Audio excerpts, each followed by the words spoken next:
전라남도 의회가 제380회 임시회 제3차 본회의 도정과 교육행정에 대한 질문 답변을 이어갔습니다. 최근 김영록 전남지사가 발표한 특별자치도 추진 상황과 전남 탄소 배출 정책 등에 대해 의원들의 질의가 쏟아졌습니다. 박종호 기자가 정리했습니다. 인구 180만 명 붕괴와 전국 1위인 고령화 등으로 지방 소멸 위기에 놓인 전라남도.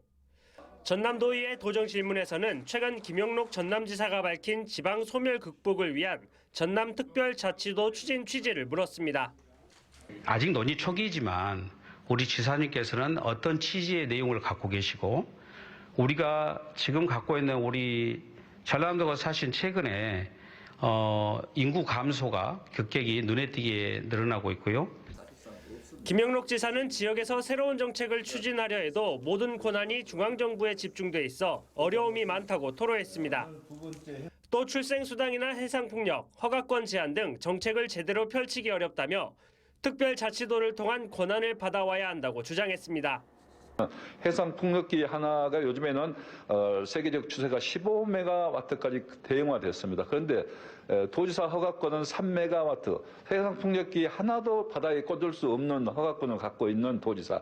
이렇게 모든 것들이 제약이 되어 있기 때문에 청정 전남, 생명의 땅 전남을 주창하고 역점 시책으로 추진하면서도 온실가스 배출에 대한 노력은 부족하다는 지적도 제기됐습니다. 전남도의회 박형대 의원은 최근 기후변화에 관한 정부 간 패널인 IPCC 6차 보고서의 표지가 전남의 한 지자체 사진으로 선정되면서 논란이 일고 있다며 탄소 중립 실천을 위한 대책이 필요하다고 주장했습니다. 전남의 온실가스 배출 분야가 전국 2위인 만큼 탄소 중립 계획을 보강해야 한다는 겁니다. 탄소 중립 정책에서 저는 가장 중요한 부분이 친환경 농업이라고 생각하는데요. 친환경 농업의 현재의 면적이라든지 품목 생산, 농산물 생산 이런 실적들을 봤을 때 친환경이 오히려 축소되고 있습니다. 이유가 무엇일까요? 이에 대해 전라남도는 탄소 중립 실천을 위한 정책을 가장 먼저 수립하겠다고 밝혔습니다.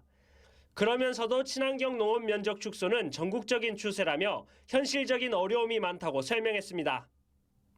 농촌 지역의 고령화, 그다음에 이로 인한 농촌 인구 감소에 따른 노동력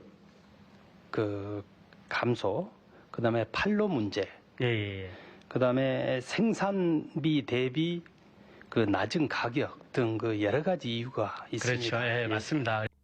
이 밖에도 전남 학생 교육수당 사용처 확보와 전세 사기 피해 대책 등에 대한 의원들의 질의가 이어졌습니다.